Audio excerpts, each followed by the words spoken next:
नमस्कार, मैं हूं अजय शर्मा और आप देख रहे हैं वॉइस ऑफ भारत। उत्तर प्रदेश के अंदर सियासी पारा हाई है और गर्मी भी बहुत पड़ रही है, यानी दोनों तरफ पारा हाई है, मौसम का भी और सियासत का भी।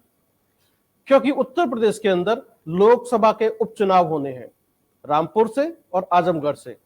दिल्ली से भी राजेंद्र नगर सीट खाली हुई है क्योंकि राघव चड्ढा राज्यसभा चले गए और वो सीट खाली हो गई, वहां पर भी उपचुनाव होने हैं। लेकिन सबसे ज्यादा जो पारा गर्म है वो है उत्तर प्रदेश का, रामपुर और आजमगढ़ से। रामपुर आजम खां की वजह से सीट खाली हुई और वहां पर चुनाव लड़ा जाना है। आजमगढ़ से अखिलेश यादव ने अपनी सीट छोड़ी और वहां से चुनाव लड़ा जाना है। दोनों ने अपनी अपनी लोकसभा सीटें छोड़ी है और दोनों ही के ये गढ़ हैं। रामपुर के अंदर आजम खां का वर्चस्व या आजम खां का प्रभाव किसी से छिपा हुआ नहीं है। ये वो सीट है जहां पर मुस्लिम मतदाता भविष्य तय करते हैं। रामपुर में आजम खां के बिना वहां की सियासत की कल्पना करना थोड़ा मुश्किल है। इसीलिए रामपुर की सीट पर जो चुनाव होने हैं वो काफी दिलचस्प होंगे। दिलचस्प मैंने इसलिए कहा, वो भी थोड़ी देर में बताऊंगा दिलचस्प क्यों है, लेकिन थोड़ा समझ लेते हैं कि रामपुर का सियासी गणित क्या कहता है। रामपुर वो सीट है जब 2014 में आजम खां ने चुनाव नहीं लड़ा तो बीजेपी यहां से चुनाव जीती, लेकिन वहीं 2019 में आजम खां चुनाव के मैदान में उतरे और चुनाव लड़ा तो बीजेपी चुनाव हार गई, यानी कि जयप्रदा चुनाव हार गई। ये वो जगह है रामपुर।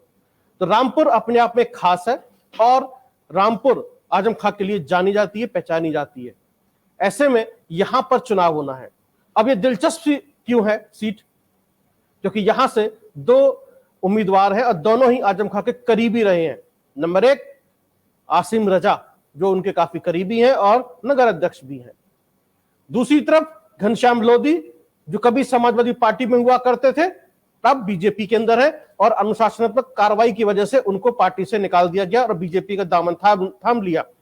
2016 में कभी आजम खां ने विधान परिषद में घनश्याम लोधी को भेजा था और ये भी काफी करीबी कहे जाते हैं, यानी कि रामपुर की सीट पर दोनों करीबियों के बीच लड़ाई होगी।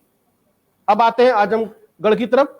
आजमगढ़ यादवों की सीट है, यादव बाहुल्य क्षेत्र है। यहां पर यादव और मुस्लिम मतदाता भाग्य का फैसला करते हैं। पिछले 10 चुनावों के अंदर 8 बार मुस्लिम उम्मीदवार जीते हैं यहां से और 2 बार मुस्लिम उम्मीदवार जीते हैं। एक बार बीजेपी ने भी यहां पर शिकस्त दी है। रमाकांत यादव यहां से चुनाव जीते थे बीजेपी से। ऐसे में आजमगढ़ की सीट अपने आप में दिलचस्प है। इसको दिलचस्प बनाया और भी ज्यादा दिनेश लाल यादव उर्फ निरहुआ ने, भोजपुरी गायक, सिंगर और कलाकार, जो पिछली बार अखिलेश यादव से हार गए थे। अखिलेश यादव को 6,21,000 वोट मिले थे और निरहुआ को 3,61,000 वोट मिले थे, लेकिन बीजेपी ने फिर निरहुआ के ऊपर भरोसा जताया है, उनको टिकट दिया है यहां से चुनाव लड़ने के लिए।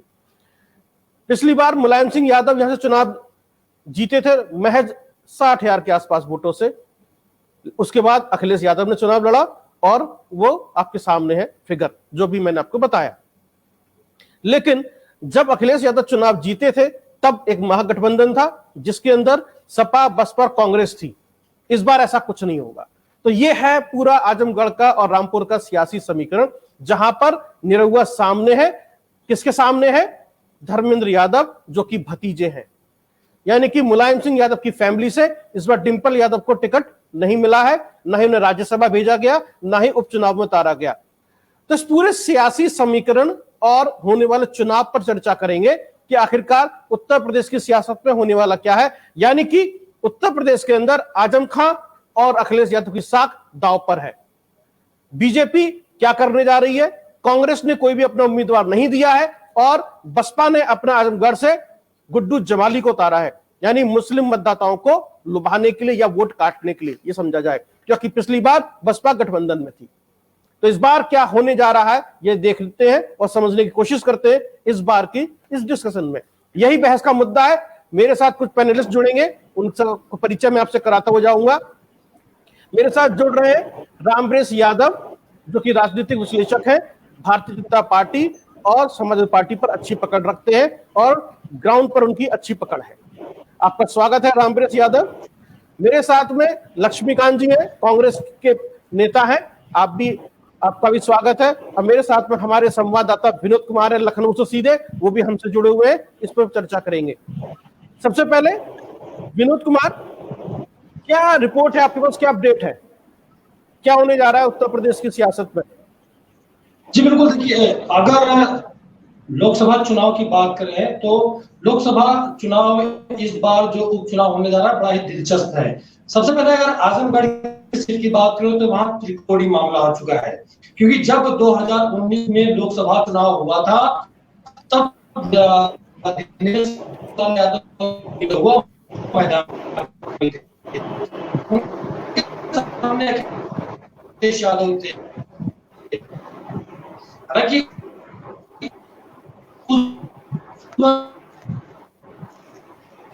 चलिए, आपकी आवाज थोड़ी सी में डिस्टर्बेंस आ रहा है। मैं लक्ष्मीकांत चुनाव हुआ था विधानसभा का, उसमें भारतीय जनता पार्टी ने समाजवादी पार्टी को मात दे दिया।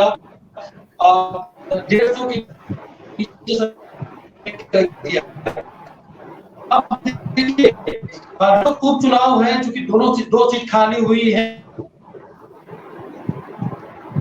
जी चलिए, लक्ष्मीकांत जी आप जी सर, मैं आपकी तरफ आ रहा हूं। क्या वजह है कि कांग्रेस पार्टी ने अपना एक भी उम्मीदवार नहीं उतारा, वॉकओवर दे दिया या फिर सरेंडर कर दिया? देखिए, ना तो आप इसको वॉकओवर कह सकते हैं,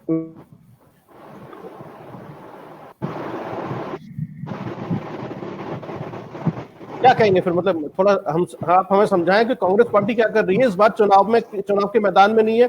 देश की राष्ट्रीय पार्टी चुनाव के मैदान में नहीं है उत्तर प्रदेश। क्या लोकसभा की संख्या में कोई फर्क पड़ने वाला है? सरकार पर कोई असर पड़ने वाला है? ऐसा कुछ नजर नहीं आता कि दो सांसदों का मामला है कि सरकार पर कुछ फर्क पड़ेगा, सरकार को कहीं नीचे जाएगी या ऊपर जाएगी, ऐसा कुछ नहीं है। कांग्रेस का मामला यह है कि कांग्रेस बिल्कुल एक फॉर्मूला तय करके आज चल रही है कि हिंदुस्तान के जो सिंहासन पर, या हिंदुस्तान में आज कहें, भारतीय जनता पार्टी कच्चा कोड बन करके, एक हरियाणा की कहावत है कच्चा कोड, कि जो ना इंसान को ढंग से जीने देता है ना इंसान को मरने देता है। भारतीय जनता पार्टी जो कच्चा कोड बनकर के आज हिंदुस्तान में फैल रही है, इस कच्चे कोड को साफ करना है। और इसको साफ करने के लिए किसी की मदद लेनी पड़े या किसी की मदद करनी पड़े तो उसमें कोई कोताही नहीं बरती जाती। कांग्रेस ये महसूस करती है। देखिए, निश्चित तौर पर हमारे लिए उत्तर प्रदेश में पिछले काफी समय से दिक्कत रही है, और बेशक पिछले 3-4 साल में आदरणीय प्रियंका गांधी जी ने उस दिक्कत को दूर करने की भरपूर कोशिश की और काफी हद तक की भी है। पिछले विधानसभा चुनाव हो तो हमारी वोट परसेंटेज बढ़ी है, बेशक सीटें हमें आशा के अनुरूप नहीं मिली, लेकिन वोट प्रतिशत जो हमारा बढ़ा है, लगातार बढ़ा है। ऐसे में देखिए, अगर तो इन चुनाव का कोई फर्क पड़ता हिंदुस्तान की सरकार के ऊपर तो ये चुनाव कांग्रेस अवश्य लड़ती, लेकिन क्योंकि हम जानते हैं कि लंबा चौड़ा फर्क पड़ने वाला नहीं है, सरकार ये कि ये जेगी तो चलने वाली है, तो उस दिशा के अंदर भारतीय जनता पार्टी को किस तरीके से यहां से हटाया जाए और किस तरीके से भारतीय जनता पार्टी का जो शासन है उसको, हिंदुस्तान को उससे निजात दिलाई जाए। ये जो कैंसर की तरह से भारतीय जनता पार्टी का शासन आज हिंदुस्तान में फैल रहा है, इसको कैसे दूर किया जाए, किन लोगों की मदद ली जाए, किन लोगों की मदद की जाए, उसी पैटर्न पर कांग्रेस चल रही है। दूसरा मसला हमारे संगठन का है। हमारा आला कमान मानता है कि आज देखिए, वो कहते हैं ना कि साहब कि अगर जानबूझ करके किसी चीज से आंखें मूंदे तो अच्छा नहीं होता। निश्चित तौर पर हम वहां पर दिक्कत में है उत्तर प्रदेश में, हम वहां पर संगठन खड़ा करने में लगे हैं और हम अपना संगठन वहां पर खड़ा कर रहे हैं, और संगठन को मजबूत करने के लिए हम ये चुनाव मैदान पर नहीं उतरे हैं। दूसरा ये है कि हम जो वोट प्रतिशत विपक्ष का है, जो भारतीय जनता पार्टी के खिलाफ वोट प्रतिशत आता है, उसको बांटना नहीं चाहते। हमारा मेन मुख्य जो टारगेट है, मुख्य जो उद्देश्य है कि हिंदुस्तान की जनता को महंगाई से निजात दिलाई जाए, बेरोजगारी से निजात दिलाई जाए, युवाओं का पालन पोषण हो। जब देखिए, हर प्रकार की दिक्कत को दूर करना है। देखिए अजय जी, किसी भी प्रकार की दिक्कत को अगर दूर करना है तो एक सेकंड, किसी भी चीज को अगर दूर करना तो भारतीय जनता पार्टी को हिंदुस्तान की तथ्यता उससे हटाना पड़ेगा, और उसको हटाने के लिए मैंने पहले भी कहा, बिल्कुल कहते हैं कि हमारा मुख्य उद्देश्य है कि भारतीय जनता पार्टी जो कच्चे कोड के रूप में हिंदुस्तान में फैल चुकी है, उस कैंसर को, उस कच्चे कोड को कैसे धोया जाए, उस पर काम करना है। जी बहुत बहुत धन्यवाद। मैं कैप्टन आई सिंह की तरफ आ रहा हूं, बीजेपी के प्रवक्ता हैं आप। कैप्टन साहब, उत्तर प्रदेश में इस बार लोकसभा, स्वागत है आपका। उत्तर प्रदेश में लोकसभा के उपचुनाव होने, 23 तारीख को मतदान होगा, 26 तारीख को रिजल्ट आ जाएगा। अब आजमगढ़ से जो है धर्मेंद्र यादव को टिकट मिला है और रामपुर से आसिम रजा को। भारतीय जनता पार्टी ने निरहुआ को टिकट दिया है, इस बार दोबारा से टिकट दिया है। निरहुआ हार चुके हैं एक बार चुनाव, दोबारा फिर भरोसा जताया पार्टी ने। वहीं पर घनश्याम लोधी को, जो कि समाजवादी पार्टी से बीजेपी में शामिल हुए थे। तो मेरा जो सवाल है आपसे कि निरहुआ पे दोबारा भरोसा क्यों जताया आपकी पार्टी ने? बिल्कुल अजय जी, आप बहुत अच्छी बात कह रहे हैं। निरहुआ पे हमारी पार्टी ने भरोसा इसलिए लगाया कि पिछली बार जो कमियां रह गई थी उन कमियों को हम दूर कर रहे हैं, और वहां की जनता की भी ऐसी सोच है कि निरहुआ को ही यहां से लाया जाए। तो इसी हिसाब से हमने दोबारा निरहुआ पे जो अपना जो भी दाव है लगाया है। और मैं आपको बताना चाहूंगा कि वहां की जनता भी बीजेपी को चाह रही है, किसी अन्य को नहीं चाह रही। और अभी जैसे हमारे मित्र जो है ना कांग्रेस के, जो कह रहे थे कि बीजेपी कच्चा कोड़ है, अरे भाई हम कच्चा और पक्का कोड़ नहीं है, कोड़ तो आप थे जो जनता ने निकाल के फेंक दिया। इसलिए इन्होंने अपना आज इनकी औकात इतनी नहीं बची है कि अपना कैंडिडेट भी उतार पाए। देखिए आप कि कैंडिडेट उतारने की भी हिम्मत नहीं बची है इनके अंदर, और कह रहे हैं कि बीजेपी कच्चा कोड़ है। तो ये तो साबित हो रहा है कि कच्चा कोड़ कौन है। साहब ये तो आपको बहुत जल्दी पता लग जाएगा। सुने सिंह साहब, बहुत जल्दी पता लग जाएगा। ये सिंह साहब भी मौका, मैं बीच में नहीं बोलता हूँ, मैं कभी बीच में नहीं बोलता हूँ, ये आप ध्यान रखें, मैं अपनी बारी पे ही बोलता हूँ। तो ये प्रियंका, इनकी जो नेता है प्रियंका गांधी, उन्होंने भी जो है ना उत्तर प्रदेश विधानसभा चुनाव में बड़े बड़े नारे लगाए थे, लड़की है लड़ सकते हैं, और बड़ी सभाएं की। और उन्होंने हर जो है ना कहीं छोटी सी भी कोई घटना हो जाए तो वहां इतना तांडव मचाती थी, और तो और अपने सारे मुख्यमंत्री भी वहां बुला लेती थी। वो ही राजस्थान में अगर मुख दर्शक लड़की के साथ बलात्कार हो जाता है तो उस पर बिल्कुल मुंह बंद कर लेती थी, देखने भी नहीं जाती थी। तो दुनिया ने वो सब चीज देखा कि कच्चा कोड़ कौन है, वो सामने नजर आ रहा है। तो इसलिए रात को 2 बजे किसी दलित लड़की को जला दो, उसकी डेड बॉडी जला दो, और वहां पे प्रियंका गांधी जाए तो परेशानी होती है। लक्ष्मण जी, हम उपचुनाव पे बातचीत कर रहे हैं कि आखिरकार उपचुनाव में होने वाला क्या है, क्योंकि मैं जो समझ पा रहा हूं तो राजस्थान में उपचुनाव नहीं है ना अजय भाई, ये तो राजस्थान पहुंच गए। कोई बात नहीं, अखिलेश यादव और आजम खां की साफ दांव पर है। क्यों साफ दांव पर है? क्योंकि उसको समझने की कोशिश करेंगे, क्योंकि फैसला लेने बड़ी देरी हुई है। कभी आसिम रजा, कभी तंजीम फातिमा, कभी जो है डिंपल यादव, कभी जो है सुशील आनंद का जिक्र होता है दलित चेहरे के रूप में। यानी पिछली बार भी ऐसे ही हुआ था और इस बार भी ऐसे थोड़ा सा कंफ्यूजन है। ये कंफ्यूजन क्या कहता है ये समझने की कोशिश करेंगे। हमारे साथ में जुड़े हुए हैं राजनीतिक विश्लेषक रामप्रेस यादव जी। रामप्रेस यादव जी, क्या लग रहा है आपको, क्या हुआ ये अचानक से? मतलब अपनी सीट को बचाने की जिम्मेदारी अपने परिवार को ही सौंप दी, धर्मेंद्र यादव के हाथों। डिंपल यादव को नहीं भेजा, पहले था कि राज्यसभा जाएंगी, वहां नहीं भेजा, फिर उपचुनाव लड़ेंगी लोकसभा का, वहां भी नहीं। लेकिन धर्मेंद्र यादव की तरफ यानी परिवार के हाथों में ही अपनी सीट बचाने की जिम्मेदारी सौंप दी। और उधर जो सुशील आनंद का जो नाम आ रहा था दलित चेहरे का, उसका विरोध हुआ, उसका नाम भी कट गया। आपका जो एनालिसिस है पूरा रामपुर की सीट पर और आजमगढ़ सीट पे, क्या कहता है? देखिए, पहले तो मैं आपको धन्यवाद दे दूं अजय शर्मा जी। मैं थोड़ा आपको पीछे ले जाना चाहूँगा 2022 के चुनाव में। आपने विश्लेषण किया होगा कि वोट प्रतिशत जो था वो किस प्रकार से रहा, और जहाँ तक मुझे लगता है आजमगढ़ की जो बात है, 10 की 10 सीटें समाजवादी पार्टी के पास हैं, तो वो सबको संतुष्ट करती हुई चली आ रही है शुरू से ही। जैसे उसने सर्वप्रथम जो है रमाकांत यादव जी का नाम सामने निकाला या निकल के आया, जो वहाँ के मूल वोटर हैं उनके द्वारा सामने आई बात, उसके बाद उन्होंने सुनील आनंद जी का नाम दलित वोट के तौर पे सामने लाया। फिर बीच में चर्चा ये भी थी क्या मुस्लिम प्रत्याशी ठीक रहेगा। फिर सबका समीकरण बना के उन्होंने कहा कि डिम्पल ही ठीक रहेंगी। तो परिवार की जब बात आई तो उन्होंने कही पुरुष नहीं तो महिला नहीं तो पुरुष ठीक रहेंगे। तो इस तरीके से इनका जो आत्मचिंतन रहा, क्योंकि बीजेपी का शुरू से ही स्ट्रेट फॉरवर्ड आ रहा था कि निरहुआ जी ही लड़ेंगे। तो उसके लिए उन्होंने एक जो मुझे लगता है विश्लेषण के तौर पे कि उन्होंने अपना एक रूपरेखा रोड मैप तैयार किया और जाति समीकरण के हिसाब से एक ब्लूप्रिंट को तैयार करके उन्होंने अपना एक पक्ष रखा है कि हम जो है यादव का भी सम्मान कर रहे हैं और दलित जाति का जो है वर्ग उसका भी सम्मान कर रहे हैं, और प्लस जो वहाँ के स्थानीय जो आप उसको नकार नहीं सकते। देखिए वोटर वहाँ का स्थानीय है, वो जिसको वोट डालेगा वही आगे जीत की तरफ बढ़ेगा और जीतेगा। तो इसमें मैं कहना चाहूँगा कि जैसे दलित चेहरे को उन्होंने लेके आए, उसके बाद जो है आप बसपा को भी नहीं नकार सकते। गुड्डू जमाली जो है पहले से भी चुनाव लड़ते आए हैं। तो ये सारे समीकरण जो है ये जात विशेष के बनाकर समाजवादी पार्टी ने आखिरी अपना दाव चला है। अब सामने की बात करें तो निरहुआ पहले चुनाव लड़ चुके हैं और बड़ी अच्छी उन्होंने फाइट दी थी।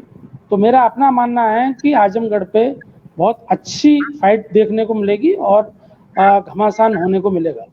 दूसरी बात जैसे अपनी रामपुर सीट की है, तो रामपुर सीट का जो विश्लेषण कहता है वो ये है कि वहाँ पर देखने लायक बात ये है कि बसपा का कोई कैंडिडेट वहाँ पर नहीं है। तो सीधी की सीधी जो फाइट है वो सपा और भाजपा के बीच की है। वहाँ ना तो कांग्रेस अपना उम्मीदवार उतारेगी जैसे कि आजमगढ़ में नहीं उतारा है। तो ये एक सीधी सीधी फाइट है। और आप ऐसे समझ लीजिए कि जब सीधी सीधी जो फाइट होती हैं उसमें बहुत ही नज़दीक ही मुकाबला होता है। जब कोई त्रिकोणीय बात नहीं बन पाती या वोटों का, जैसे अभी मैं आपसे कह रहा था कि 2022 की तरफ थोड़ा अगर आपने विश्लेषण किया हो चुनाव का, अगर बसपा पूरे ताकत से लड़ी होती तो शायद कुछ परिवर्तन देखने को आपको मिलता है। जो वोट शेयर इधर का उधर प्रतिशत गया है उसे बीजेपी को लाभ मिला है। तो रामपुर में जो होने वाला है मेरे हिसाब से आजम खान साहब की जो सिंपैथी है उसके ऊपर, प्लस जो उनके साथ जो घनश्याम लोधी साहब रहे, एमएलसी उन्होंने बनवाया रहे, अब उन्होंने कितना उनका दाव पेच आजम खान के साहब के साथ रह के सीख पाए हैं, तो वो देखने को आपको हमें सब लोगों को इस चुनाव में मिलेगा। यानी कि कुल मिलाकर यह है कि बहुत करीबी फाइट होने वाली है रामपुर की सीट पर भी और आजमगढ़ की सीट पर भी। कैप्टन नाइक सिंह साहब,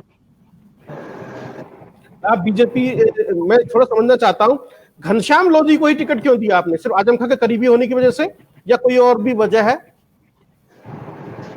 नहीं, ऐसा कोई नहीं है।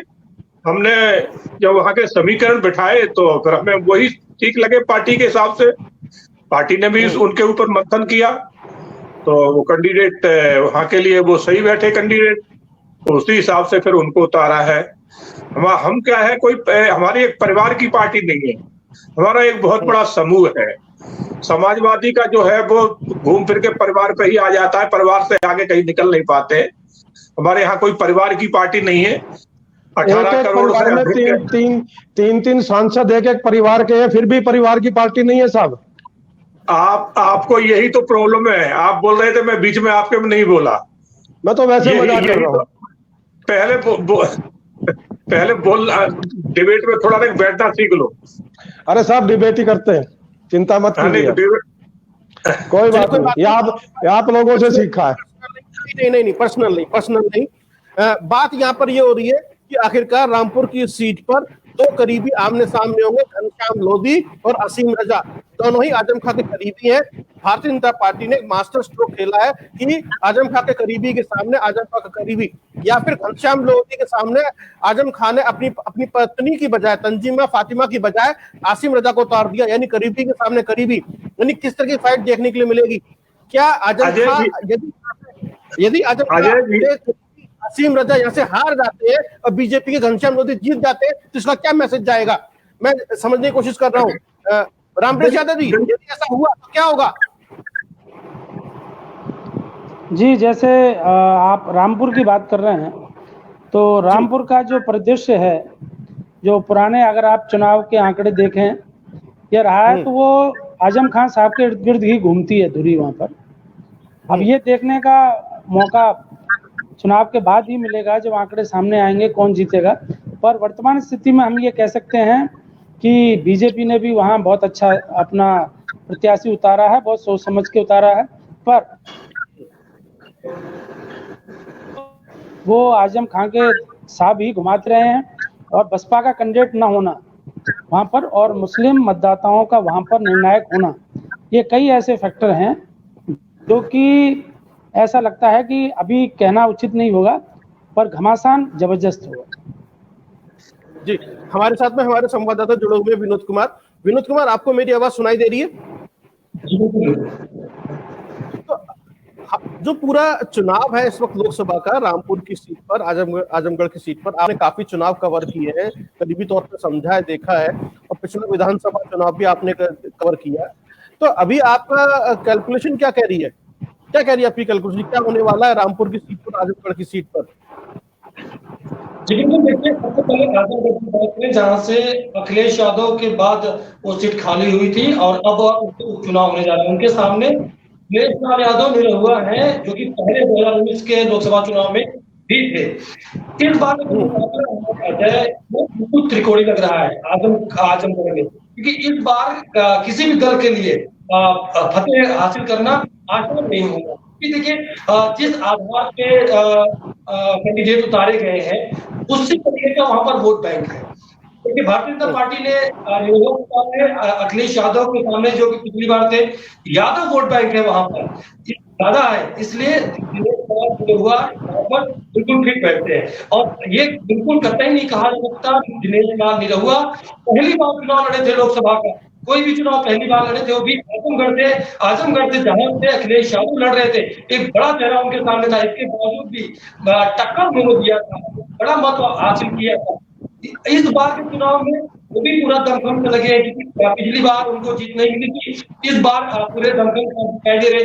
उनके सपोर्ट में भारतीय जनता पार्टी जो कि केंद्र और राज्य में दोनों जगह सरकार है और उपलब्धियां गिना रहा है चारों तरफ। उपलब्धियों की वजह से 2022 में भारतीय जनता पार्टी की फिर से सरकार बनी, योगी सरकार बनी। अब देखिए तमाम ऐसी योजनाओं के लेकर के मैदान में उतरे थे योगी आदित्यनाथ, साथ में योगी आदित्यनाथ के साथ में प्रधानमंत्री नरेंद्र मोदी थे। और इस बार भी चुनाव में जो उपचुनाव होने जा रहा है वो तमाम फैक्टर उनके दिनेश लाल यादव के साथ में है जो जीत का कारण बन सकते हैं, जो कि टक्कर दे रहे हैं।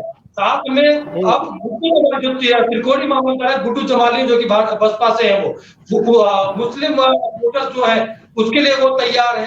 कहीं न कहीं आजमगढ़ में जो मामला दिखाई दे रहा है।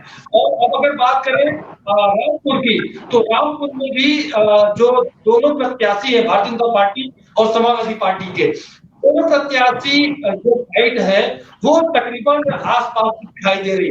अब देखने वाली बात होगी कि कौन किसको मात देता है, लेकिन टक्कर इन दोनों के बीच में काफी ज्यादा है।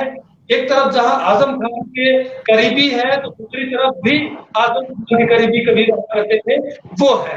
तो अब आगे देखने वाली बात होगी कि कौन किसको कितना समझा पाता है। और इस साथ में एक प्लस पॉइंट ये भी है कि अगर आजम खान जो समाजवादी पार्टी के प्रत्याशी के पीछे है तो दूसरी तरफ भारतीय जनता पार्टी का पूरा सपोर्ट उनके प्रत्याशी के साथ में, चूंकि इस बार के चुनाव में जो देखा गया उससे कहीं न कहीं नकारा नहीं जा सकता, क्योंकि पूरे दमखम के साथ में भारतीय जनता पार्टी चुनाव लड़ती है और चुनाव की तैयारी जो है वो अपने अलग अंदाज में करती है। अब देखना होगा क्या कुछ निकल कर सामने आता है, लेकिन टक्कर दोनों सीटों पे बहुत ज्यादा है। आजमगढ़ में त्रिकोणी मामला है तो रामपुर में भी टक्कर आसपास की है। अब कैलकुलेशन की बात करें कैलकुलेशन की, तो कैलकुलेशन के आधार पे ही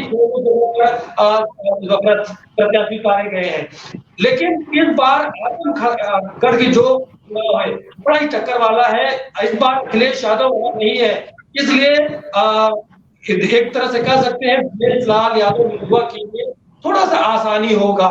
लेकिन जो नतीजे हैं इस बार के विधानसभा के भी वो थोड़ा सा समाजवादी पार्टी के फेवर में है। लेकिन तमाम जो सपोर्ट है वो दिनेश लाल यादव के साथ में है। इसलिए इस बार पूरे कॉन्फिडेंस के साथ दिखाई दे रहे हैं दिनेश लाल यादव। इसलिए मैदान में कहा कि जब वो नामांकन करने आए थे तो पिछली बार की अपेक्षा इस बार कहीं न कहीं पूरा दिखाई देते, जितने राजनीतिक होते हैं, जितने नेता होते हैं, वो पूरी तरीके से दिखाई दे रहे थे। इसलिए पूरा जो कॉन्फिडेंस है दिनेश लाल यादव का, उनको आगे ले जा सकता है। तो दिलचस्प मामला है, रिजल्ट आएगा वो पता चल जाएगा, लेकिन टक्कर जो है वो कांटे की है। जी, बहुत बहुत धन्यवाद विनोद, आपने जो बताया कि निरुआ को फायदा मिलता हुआ दिखाई दे रहा है, जो आपकी कैलकुलेशन है, जो आपने वजह बताई। लक्ष्मीकांत जी। जी सर। यानी कि आपको क्या लग रहा है उत्तर प्रदेश में क्या होने जा रहा है? आप मैदान में जरूर नहीं है, लेकिन फिर भी कुछ ना कुछ तो दिखाई देता होगा आपको भी। देखिए साहब, राजनीतिक पार्टी मैदान में हो ना हो, लेकिन उसके बावजूद ना होने के बावजूद मैदान में होती है। हमारा एक अपना वोट बैंक है। अब ये आई सिंह जी कह रहे थे, मैं ये बड़े भाई हैं, मुझे लगता है उम्र के हिसाब से कुछ बड़े लगते हैं, कोई दिक्कत नहीं है। एक तो थोड़ा सा इन्होंने परिवारवाद की बात करी तो बड़ी हंसी मुझे आई है कि जो पार्टी एक परिवार से 3 सांसद बनाती है, एक परिवार में से मुख्यमंत्री और सांसद मंत्री बनाती है, एक ही परिवार के डिप्टी सीएम और सीएम बनाती है, वो परिवारवाद के ऊपर कटाक्ष करती है। कमाल तो इस बात का है। बड़े भाई ने मुझे कहा कि मुझे डिबेट का बैठने का पता होना चाहिए। भाई आई सिंह जी, हम तो डिबेट में बहुत पहले से बैठते आए हैं, 15 साल से डिबेट में बैठता हूं, लेकिन थोड़ा बहुत आपकी पार्टी के प्रवक्ताओं के कुछ गुण हमारे अंदर आ गए हैं, कुछ गुण आपके आगे, तो इसलिए बीच में टोकना पड़ता है। दूसरी बात, आपने अजय जी एक बात कही है कि क्या लगता है, देखिए निश्चित तौर पर मैंने पहले भी कहा है कि भारतीय जनता पार्टी के शासन से पूरा हिंदुस्तान दुखी है। केवल और केवल धर्म की राजनीति, जाति की राजनीति, वर्ग की राजनीति ये लोग कर रहे हैं। कहीं पर कुछ करते हैं, कहीं पर कुछ करते हैं, लेकिन ना विकास की बात करते हैं, ना नौजवान को नौकरी की बात करते हैं, ना व्यापारी की बात करते हैं, ना कर्मचारी की बात करते हैं। अगर कोई बात करते हैं, अभी देखिए एक मसला मैं थोड़ा सा आपको बताना चाहता हूं, जो उत्तर प्रदेश के चुनाव को निश्चित तौर पर फर्क डालने वाला है। रामपुर का उपचुनाव और ये जो आजमगढ़ का उपचुनाव है, ये बिल्कुल कश्मीर से कहीं ना कहीं जुड़ेगा। क्यों? क्योंकि जो कश्मीरी पंडितों का मामला उठा करके चिल्लाया करते थे भारतीय जनता पार्टी के लोग, पिछले 8 साल में इन लोगों ने कश्मीरी पंडितों के एक परिवार को जाकर के कश्मीर में बसाया नहीं। सुनिए, मैं बता रहा हूँ इस चीज, सुनिए अजय जी, इस चीज का फर्क मैं बता रहा हूँ ना, इस चीज का मैं, चलो छोड़िए, आप छोड़िए इसको। ये निश्चित तौर पे ये यहाँ फर्क पड़ने वाला है, ये फर्क पड़ेगा रामपुर और आजमगढ़ में। आज जनता जो है पूरी तरह से भारतीय जनता पार्टी निजात चाहती है, और उसी को मद्देनजर रखते हुए उसी को देखिए, उसी चीज को ध्यान रखते हुए कांग्रेस ने अपोजिशन का वोट ना बटे, अपना संगठन खड़ा हो और किसी तरीके से भारतीय जनता पार्टी के खिलाफ एकजुट होकर चुनाव लड़ा जाए। हम आए हैं और निश्चित तौर पर भारतीय जनता पार्टी दोनों चुनाव लड़ेगी। पॉलिटिकल एक्सपर्ट से बात करते हैं, पॉलिटिकल एक्सपर्ट से बात करते हैं। रामप्रेस जी,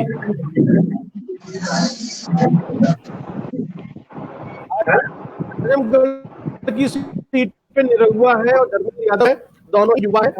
धर्मेंद्र यादव जो है अपने पिछला चुनाव हार गए थे, निरुआ भी पिछला चुनाव हार गए थे, और दो बार बदायूं और मैनपुरी से सांसद रह चुके हैं 3 बार, ठीक है, और अखिलेश यादव की फैमिली से है। ऐसे में युवाओं के ऊपर किसका क्रेज ज्यादा है, किसका फर्क ज्यादा पड़ेगा, युवा वोटर कौन लुभा पाएगा, धर्मेंद्र यादव या फिर निरुआ यानी कि दिनेश लाल यादव। यादव के सामने यादव है इस बार आजमगढ़ से, और ऐसे में आपको क्या लग रहा है? हमारे जो संवाददाता है विनोद कुमार, जो उनकी कैलकुलेशन कहती है कि निरुआ को फायदा होगा, आपको भी ऐसे लग रहा है कि निरुआ को फायदा होगा और धर्मेंद्र यादव सीट हार सकते हैं? देखिए, अगर मेरा अपना वक्तव्य है कि दोनों जो लोग हैं, दिनेश लाल निरुआ जी और धर्मेंद्र यादव जी, इन दोनों की अपनी अपनी विशेषताएं हैं। धर्मेंद्र यादव जो है इलाहाबाद छात्र संघ से राजनीति करते आए हैं, वो जमीनी स्तर पे काफी उन्होंने काम किया है, और सांसदीय भाषा का, और जमीनी स्तर पे मैनपुरी के सांसद रहे युवा अवस्था में, उसके बाद बदायूं में 2 बार रहे, तो उन्होंने काफी ग्राउंड लेवल पे काम किया है, उनके पास एक तजुर्बा है, बड़ा लंबा अनुभव है। अब दिनेश लाल निरुआ जी की बात की जाए तो उनको पॉलिटिकल तजुर्बा तो नहीं है, पर उनकी फिल्मों के अपने एक अलग दीवाने हैं, अलग एक युवाओं में पहचान है उनकी। अब उस पहचान को, क्योंकि देखिए दोनों का अपना अपना अलग क्रेज है, पर होता क्या है कि जब दल से कोई चुनाव लड़ता है और जब नजदीक कोई चीज आ जाती है, तब धीरे धीरे जो चुनाव है वो कहीं ना कहीं जाति वर्ग, उस पे फैंस आप कहें धर्मेंद्र यादव जी के या निरहुआ जी के, उन पे हावी होना शुरू हो जाता है। और जब निर्णायक जो वोट होता है वो आखिरी 3 दिन में अपना डिसाइड करता है कि भाई हमें इधर जाना है कि उधर जाना है। और जो फ्लोटिंग वोट होता है 10 से 15% या 16-18% या 12 या 13%, ये लास्ट में अपना डिसाइड करते हैं ये लोग कि हमें इधर ठीक रहेगा कि उधर ठीक रहेगा। देखिए समाजवादी पार्टी के पक्ष में यही चीज अच्छी है कि वहां पर उनका बेस बहुत मजबूत है और 10 की 10 सीटें उनके पास हैं और वोट बैंक के हिसाब से वो काफी धरातल पे मजबूत है। निरहुआ जी को वहां मेहनत करने की जरूरत है, पर वो जो पुराना चुनाव लड़े थे उसके बेस पे हम ये कह सकते हैं कि उनको 2019 के चुनाव का फायदा मिलने जा रहा है और मिलेगा। अब उसमें वो अपनी सरकार की योजनाओं का और आगे नवीन घोषणाओं का कितना इम्प्लीमेंटेशन कर पाते हैं और इसको डिफेंड किस तरीके से, क्योंकि धर्मेंद्र यादव जी भी अच्छे वक्ता हैं, तो वो किस तरीके से उसको डिफेंड कर पाते हैं, ये जब नामांकन के बाद जब पिक्चर क्लियर होगी तब धीरे धीरे जब चुनाव बढ़ेगा तब हम लोग उस पे भी चर्चा करेंगे और मैं समझता हूँ कि तब कुछ बातें खुल के आएंगी। वर्तमान स्थिति में मेरे हिसाब से दोनों ही कैंडिडेट जो हैं वो बराबर और समांतर नजर आ रहे हैं। जी, यानी कि हम अगर निरहुआ जीत कर आते हैं तो भारतीय जनता पार्टी की रणनीति रही है, जैसे कि मनोज तिवारी दिल्ली में, इधर रवि किशन गोरखपुर से और इधर जो है निरहुआ, यानी कि यदि निरहुआ जीत कर आते हैं तो आजमगढ़ की सीट पे, यानी कि आजमगढ़ डिस्ट्रिक्ट के अंदर सेंध लग जाएगी भारतीय जनता पार्टी की, जिसे आप समाजवादी पार्टी का गढ़ कह रहे हैं। ऐसे में मुकाबला बहुत दिलचस्प होने वाला है और देखने वाला होगा आखिरकार निरहुआ क्या करते हैं। और एक अनुभवी पॉलिटिशियन जिसने 3 चुनाव जीते हुए हैं, जैसा कि बता रहे हैं, 2 बार बदायूं से, 1 बार मैनपुरी से, 1 चुनाव हारा है, उनकी रणनीति क्या रहेगी, वो कैसे चुनाव में उतरते हैं, कैसे चुनाव लड़ते हैं, उनकी भी राजनीतिक साख दांव पर है। यदि वो चुनाव हार जाते हैं तो उनका भविष्य क्या होगा, और यदि निरहुआ चुनाव जीत जाते हैं तो उनका भी भविष्य क्या होगा उनकी, यानी कि दोनों चुनाव बहुत इंपॉर्टेंट है। दोनों चुनाव में साख हुई है, एक तरफ अखिलेश यादव की और दूसरी तरफ आजम खां की। मैं जिस तरीके से देख रहा हूं, कैप्टन आई सिंह साहब जी, आपकी तो बल्ले बल्ले होती हुई दिखाई दे रही है। राजनीतिक विश्लेषक भी कह रहे हैं कि निरहुआ जीतने जा रहे हैं, हमारे संवाददाता कह रहे हैं कि निरहुआ जीत सकते हैं, यानी कि 2 लोग कह रहे हैं कि आप जीत सकते हैं। ऐसे में यदि आजमगढ़ के अंदर सेंध लग गई तो क्या होने वाला है फिर 2024 को लेकर? जी अजय जी, हमने जब भी चुनाव लड़े, हम जो चुनाव में जाते हैं तो हम विकास को और राष्ट्रवाद को लेकर चुनाव में जाते हैं, और ये कांग्रेस है, समाजवादी है, ये परिवार को लेके जाती है।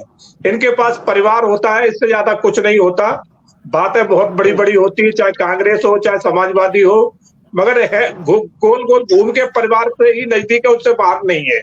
अभी जैसे ये हमारे मित्र कह रहे थे कि इन्होंने एक ही परिवार से 3 सांसद बनाए, भैया नाम तो बता दो, वो कौन सा हमारा ऐसा परिवार है जो 3 सांसद? मैं बताता हूँ, मंत्री। अरे सुनो, मैं बताता हूँ साहब, अगर ये नाम बता, धर्मेंद्र की बारी आए तो बोलना, अरे बारी आए तो बोलना, अरे नाम पूछे ना आपने, अरे गवार मत बनो, मैं बीच में बोला ना तुम्हारे। अरे 3 सांसदों का नाम पूछा ना आपने, अरे तुम नाम पूछ रहे हो, गवार तो आप लोग हो यार, आप नाम पूछ रहे हो, आप नाम पूछ रहे हो, अरे आप नाम पूछ रहे हो, आप नाम पूछ रहे हो ना, नाम तो बताने दीजिए।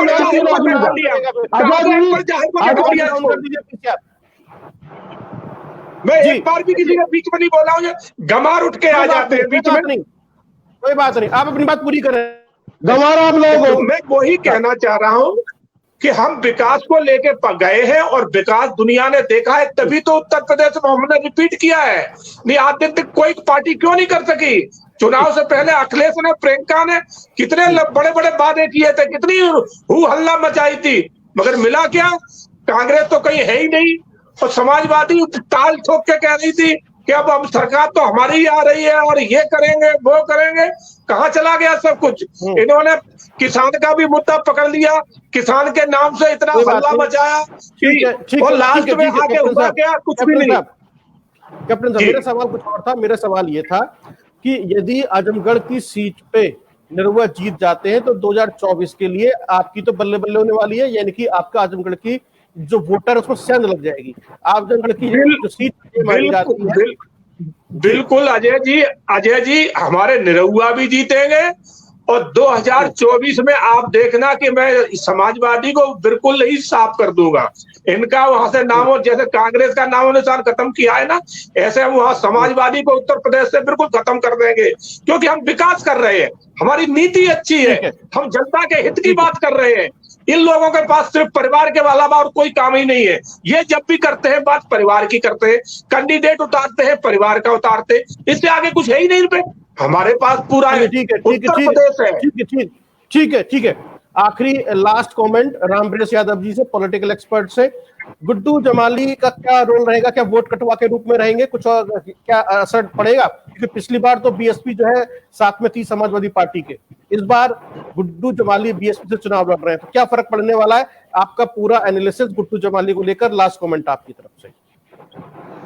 देखिए, मैं बीच में थोड़ा एक बात और करना चाहूँगा कि रामपुर की सीट पे चर्चा थोड़ी कम हो पाई कि रामपुर का असर भी आजमगढ़ पे पड़ेगा, उसका भी असर आजमगढ़ पे पड़ने जा रहा है। और गुड्डू जमाली जो अपने 5 साल से मेहनत कर रहे हैं, तो उन्होंने कितना ग्राउंड बनाया है, कितना कार्य किया है, उसका भी थोड़ा न कहीं मतलब आप ये मान के चलिए असर तो उसका रहेगा। इसमें आजम खां जो फैक्टर है, उसको मैं पहले भी दोहरा रहा था, अभी भी दोहरा रहा हूँ कि वो फैक्टर दोनों ही पार्लियामेंट कंस्टिट्यूंसी पे वर्क करेगा। अब गुड्डू जमाली साहब दलित वर्ग का कितना वोट ले पाते हैं, या फिर वो बीजेपी को जाता है, या स्थानीय तौर पे, देखिए मैं फिर दोहरा रहा हूँ कि स्थानीय जो वहाँ की राजनीति है आजमगढ़ की, वो बहुत ही टिपिकल है। और जैसा कि मैंने पहले कहा कि वो सपा के पक्ष में रही है, पर माहौल इस वक्त जो है वो कहीं ना कहीं निरहुआ जी को एक बिल्कुल बढ़िया प्लेटफॉर्म दे रहा है।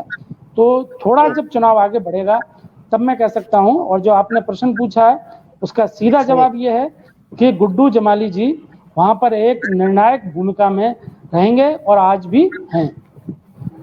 जी चलिए, बहुत बहुत धन्यवाद आप सभी लोग हमसे जुड़ने के लिए। जिस तरीके की राजनीतिक समीकरण है और सियासी पारा बहुत हाई है, वो बता रहा है कि उत्तर प्रदेश का लोकसभा का लिए जो उपचुनाव है बहुत ही दिलचस्प रहने वाला है। दोनों सीटों पर, आजमगढ़ और रामपुर पर, अखिलेश यादव और आजम खां की साख दांव पर है। जिस तरीके से अभी हम अपडेट आ रहे हैं और जो समीकरण कह रहे हैं कि आजम खां फैक्टर कितना काम करेगा, ये भी दिलचस्प होगा, क्योंकि आजम खां के साथ में सिंपैथी भी है और आजम खां से कुछ लोग नाराज भी बताए जाते हैं, जो कि जौहर यूनिवर्सिटी की वजह से जो जमीन का मामला है, जो जिनकी जमीनें ली गई, ये बहुत विवाद का विषय भी है और बहुत चर्चा का भी विषय है। अगले शो में इस बारे में जरूर चर्चा करेंगे कि आखिरकार आजम खां का क्या फैक्टर है और क्या असर डालेगा उत्तर प्रदेश के इस लोकसभा के लिए उपचुनाव पर। धन्यवाद। देश दुनिया की तमाम खबरों के लिए देखते रहिए वॉइस ऑफ भारत।